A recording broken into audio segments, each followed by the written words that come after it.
स्वदेश तथा विदेशमा रहे बसेका प्यारा नेपाली दाजुभाइ तथा दिदीबहिनीहरू, नेपाल राष्ट्रका निर्माता, नेपाली समाजका समन्वयकर्ता एवं एकताको धरोहर श्री 5 बडा महाराजा धीराज पृथ्वी नारायण शाह आम नेपालीका निम्ति श्रद्धा तथा सदा स्मृतिका व्यक्तित्व भइबक्सिन्छ। मौसुफको 304औं जन्म जयन्ती तथा राष्ट्रिय एकता दिवसका उपलक्ष्यमा हामी उहाँलाई नमन गर्दै श्रद्धा सुमन अर्पण गर्दछौँ। जस्तोसुकै शक्तिसँग पनि सङ्घर्ष गरेर राष्ट्र एकीकरणमा सबै जात, सबै धर्म र सबै क्षेत्रका नेपालीको सक्रिय, सबल र सफल नेतृत्व गरेको शाहवंशीय राज संस्थाको इतिहास सबैका सामु छर्लङ्ग छ। नेपाली जनताको खुसी र समृद्धिलाई नै आफ्नो रुचि ठान्ने शाहवंशीय परम्परा रहँदै आएको छ। बडा महाराज धीराजको मार्ग निर्देशनको परिधिमा रही हामीले नेपाली जनको एकता र वृद्धिमा जोड दिँदै आएका थियौँ र छौँ। तर कालान्तरमा कतैबाट उत्पन्न अवाञ्छित भ्रमको चपेटामा देश पर्यो। झन्डै 2 दशक अघि शान्ति ल्याउँछौँ र आर्थिक प्रगतितर्फ देशलाई लैजान्छौँ र स्थायित्व दिन्छौँ भनेर सत्तामा पुगेका दलहरूको चाहना अनुसार हामीले श्री पेच र राजदण्ड, जनताको नासो, जनताकै सुरक्षित संरक्षणमा बुझाइ सहयोगी नियतका साथ राजकाजबाट बाहिरै रहेको सर्वविदितै छ। यो दायित्वबाट पलायन वा निषेधित राजनीतिका निम्ति कमजोरीको अनुमोदन थिएन, न त यो भावना आम जनतामा नै थियो। नारायणहिटी राजदरबारबाट हामी बाहिरिएको करिब 2 दशक बित्दा पनि देशले सामना गरिरहनु परेको सङ्कटले हामीलाई चिन्तित तुल्याएको छ। हिजो देश नबनेकोमा चिन्ता थियो, आज देश नै नबच्ने हो कि भन्ने निराशा पैदा भएको छ।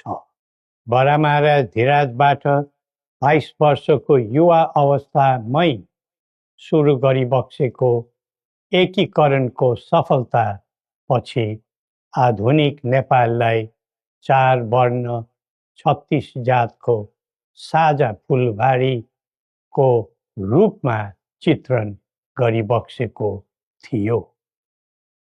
यो मुलुक राजाको मात्र होइन, जनता र राजाको समान स्वामित्वको देश हो भन्ने सन्देश पनि दिइबक्सेको थियो।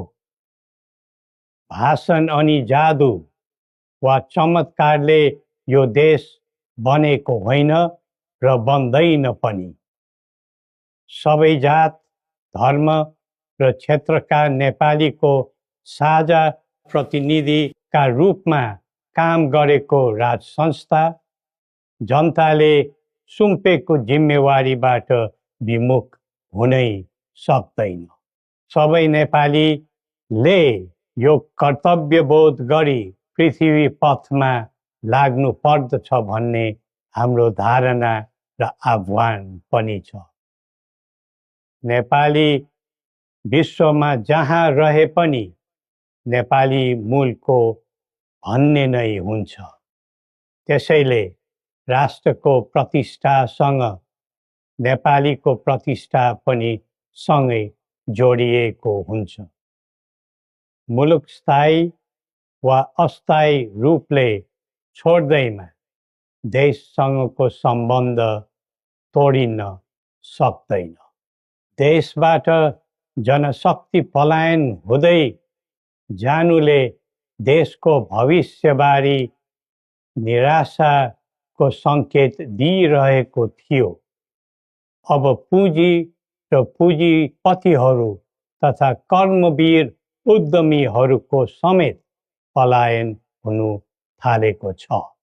यो क्रमलाई तत्काल निरुत्साहित र नियन्त्रण गर्न सकिएन भने मुलुक असफलताको सङ्घारमा पुग्न सक्ने सम्भावनालाई लिएर हामी आहत भएका छौँ। बडा महाराज धीराजबाट स्वदेशको पुँजी पलायनमा रोक लगाउनु पर्ने पक्षलाई महत्त्वका साथ जोड दिबक्सी जनता सक्षम र बलिया भए मात्र देश बलियो हुन्छ भनी दिव्य उपदेशमा उल्लेख गरिबक्सेको छ। जब जब युवा पुस्ताको भावना, चाहना र आवश्यकताको सम्बोधन गरिँदैन तब तब असन्तोष पैदा हुन्छ, जसले विद्रोहको रूप पनि लिन सक्छ भन्ने सत्य नेतृत्वले हृदयङ्गम गर्नै पर्दछ। नेतृत्वले पटक पटक युवालाई प्रयोग मात्र गर्ने तर उनीहरूको आवश्यकता बुझेर काम नगर्ने प्रवृत्तिले युवामा असन्तोष जन्मेर देशमा जनधनको हानि भयो। जसरी भविष्यका कर्णधारहरूको ज्यान गयो त्यसले सबैलाई स्तब्ध बनाएको छ। युवाहरूमा भ्रष्टाचारप्रति असहिष्णुता र आइटी प्रतिस्पर्धामा अग्रताको जोश देखिनु उज्जवल भविष्यको सङ्केत हुन्। तर उन्नतिको गन्तव्यमा राजनीति चुक्यो भने अल्छीको सपना मात्र बन्न जान्छ। स्वचालित व्यक्तिले राष्ट्रको हित खोज्दै जान्छ, परिचालित व्यक्तिले अर्काको मित खोज्दै हिँड्छ। राष्ट्रिय सहमति बिना निकास खोज्नु समय खेर फाल्नु मात्र हो। समुन्नतिको यात्रामा सबै मिलेर अघि बढौँ।